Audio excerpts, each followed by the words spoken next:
कानबाई विसर्जन मिरवणुकीत डीजेचा दणदणाट, ध्वनी प्रदूषण कायद्याअंतर्गत कारवाईचा पोलिसांचा बडगा।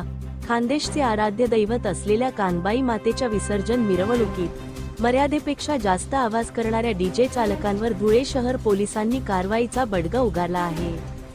धुळ्यातील पांझरा नदी परिसरात आवाजाची पातळी ओलांडल्या प्रकरणी ध्वनी प्रदूषण कायद्याअंतर्गत जवळपास 6 डीजेवर कारवाई करण्यात आली असून डीजे चालकांना पोलिसांनी थेट नोटीस बजावली आहे। खानदेशात कानबाई मातेचा उत्सव अत्यंत पारंपरिक आणि भावनिक वातावरणात साजरा केला जातो, मात्र यंदा धुळे शहरातील विसर्जन मिरवणुकीत भक्तीच्या वातावरणावर डीजेच्या दणदणाटाचा आणि शक्ती प्रदर्शनाचा वरचष्मा दिसून आला।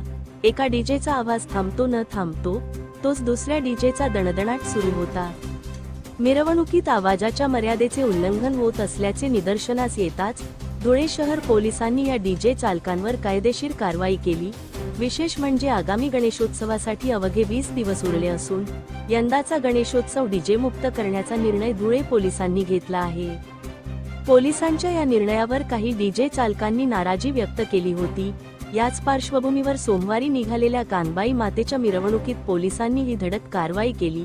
या कारवाईतून पोलिसांनी आगामी सणांसाठी स्पष्ट संकेत दिले असून नियमांचे उल्लंघन करणाऱ्यांवर यापुढेही कडक कारवाई केली जाईल, अशी माहिती पोलिसांकडून देण्यात आली आहे।